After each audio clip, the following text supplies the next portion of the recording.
2.000, 3.000, 5.000, ikhlas. Insya Allah kau akan kaya. Ridho biqalil, senang dengan pemberian yang sedikit. Yang ketiga, wal amalu bitanzil, beramal sesuai dengan yang diturunkan oleh Allah Subhanahu wa taala. Maka Pak tadi sampaikan, kalau orang beramal tidak mengetahui ilmunya, dia enggak semangat amalnya. Makanya kata Imam Ali, al-ilmu qabla amal. Ilmu itu didahulukan sebaiknya sebelum beramal, supaya ketika beramal kita semangat, serius, khusyuk, dan sungguh-sungguh mengharap ridha Allah Subhanahu wa taala. Kata Imam Ali yang ketiga, pengertian takwa itu wal amalu bitanzil, beramal dengan apa yang Allah turunkan. Yang keempat, pengertian takwa yang keempat adalah istiqdalu fi yaumir rahim, mempersiapkan bekal untuk perjalanan yang sangat panjang.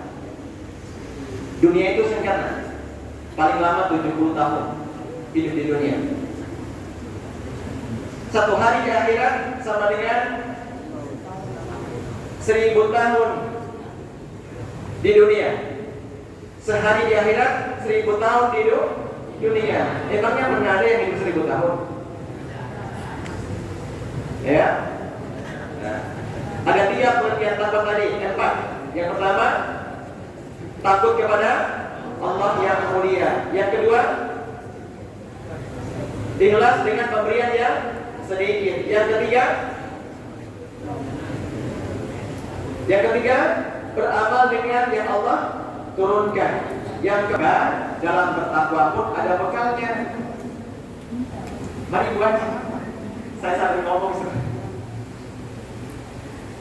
supaya bekalnya ini nanti bertakwa, kita betul-betul bertakwa.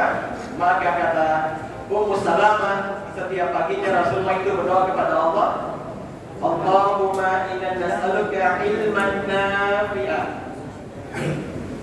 wa rizqan halalan wa amalan mutaqabbalan. Ini 3 bekal untuk bertakwa: ilmu yang bermanfaat, rezeki yang halal dan baik, dan amal yang dikabulkan oleh Allah Subhanahu wa taala. Baik, selebihnya ada pesan-pesan dari Ibu Haji Kepala Sekolah.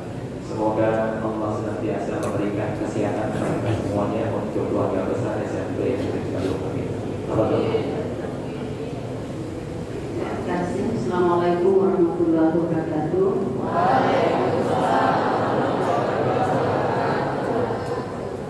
Anak-anakku semua yang saya cintai dan saya banggakan, alhamdulillah pada kesempatan ini kita bertemu kembali di tempat ini. Semoga kita lebih diberi kesehatan, ya, keafiatan, kemudian niat yang baik, yang tulus dan ikhlas, diberi kesabaran, ketabahan dalam segala hal. Sedikit saya mengingatkan ya, atau menyampaikan bagaimana 22 tahun yang lalu ya, Ibu masuk SMP 3. Itu di SMP 3 itu tidak ada guru agama. Sekolah besar, tapi tidak pindah ke Palu. Masih ada 1 orang, tapi karena belum sarjana pada waktu itu, sehingga di tahun 1999 harus mengikuti pendidikan di Palu untuk penyetaraan. Jadi mau tak mau, karena tidak ada guru agama, maka kami yang ada di SMP 3 itu pada saat itu harus mengajar.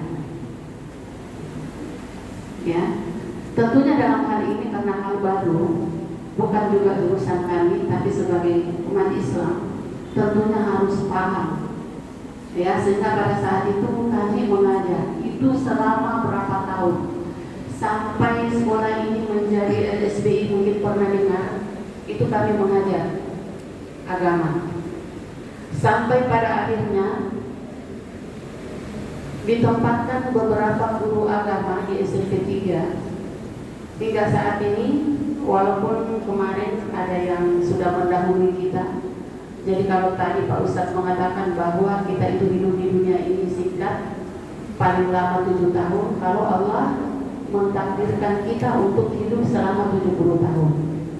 Tapi ini adalah rahasia Allah, kita tidak pernah tahu, ya. Jadi di akhir-akhir ini, tahun kemarin itu ada guru agama yang sudah mendahului kita. Kemudian ada Ibu almarhumah Ibu ini, kemudian ada Ibu almarhumah Sulistiana, itu operator Napoli yang baru tahun 2022 kemarin. Jadi ini menunjukkan kepada kita dan menyadarkan kepada kita bahwa itu adalah rahasia Allah, ya. Kita tidak pernah tahu. Mungkin selama ini kita merasa saya kan masih kecil, ya, saya masih kecil. Tapi coba ingat, saat ini sudah ada berapa teman kalian yang mendahului? Ada kan? Ada. Jadi sudah berapa teman-teman kalian yang sudah mendahului, yang mungkin akrab satu kelas? Nah, ini saya sampaikan. Jadi selama pengalaman kami mengajar agama itu, banyak siswa yang tidak pernah belajar membaca Al-Quran. Sehingga pada saat ujian, karena ada ujian praktik itu, waktu itu harus menghafal 1 ayat, tapi itu tidak bisa. Ya, saya tanya kenapa? Apakah orang tua tidak pernah menyuruh belajar? Tidak pernah. Apakah tidak pernah dimasukkan di pondok atau mungkin di tempat taman-taman pengajian? Tidak pernah. Apakah orang tua tidak mengajarkan di rumah? Tidak. Apakah orang tua salah? Tidak. Coba dibayangkan, maaf ya. Coba dibayangkan bagaimana kalian bisa dituntun kalau orang tua juga tidak melakukan hal itu. Sementara dasar kita untuk melaksanakan ibadah, apalagi sholat, itu harus fasih bacaannya. Bagaimana bisa menjadi imam kalau tidak tahu baca Al-Quran? Dengar laki-laki, kalian ini adalah calon-calon imam. Jadi mulai sekarang harus tahu itu. Ya, seperti apa yang tadi yang jadi imam ini. Harusnya mulai sekarang, karena kalian juga sudah balik kan? Itu harus. Tapi bagaimana kalau tidak pernah diajarkan untuk, tidak pernah dituntun, tidak pernah dimasukkan dalam taman-taman pengajian? Nah, ini menjadi tanggung jawab kami di sini, sehingga tiap hari Kamis kami juga melakukan majelis taklim di SMP 3. Apa yang kami bahas? Perilaku kalian. Ya, di depan. Jangan bicara dulu.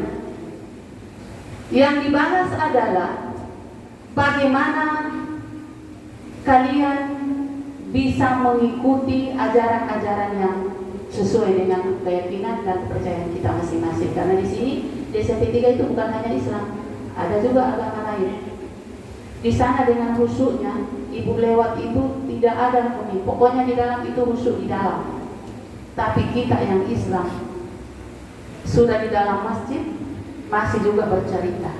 Harusnya kalau sudah berada dalam masjid berzikir, istighfar, jangan bercerita yang lain-lain.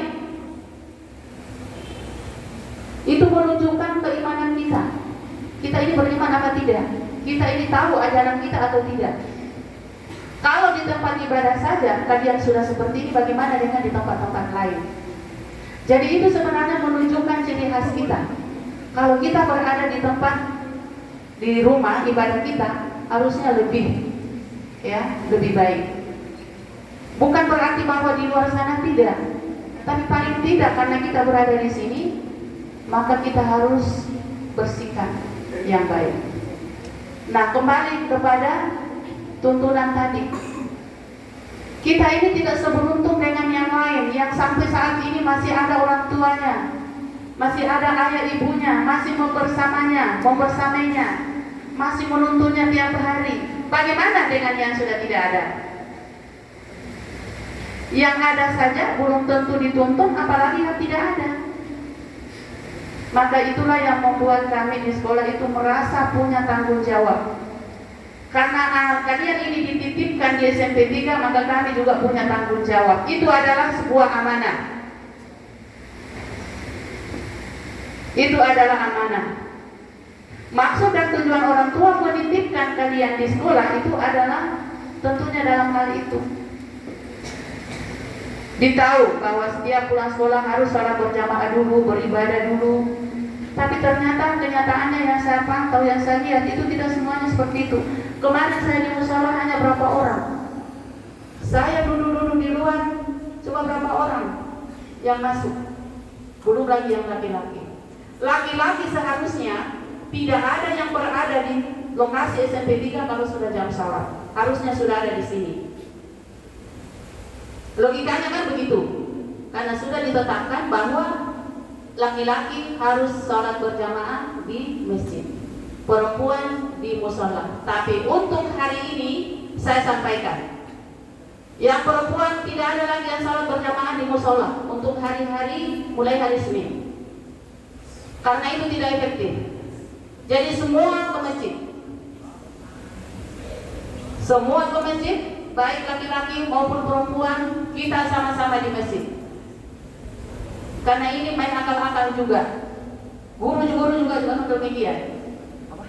Jadi dengar perempuan, mulai hari Senin insya Allah kita akan berjamaah, sholat berjamaah duhur di masjid ini.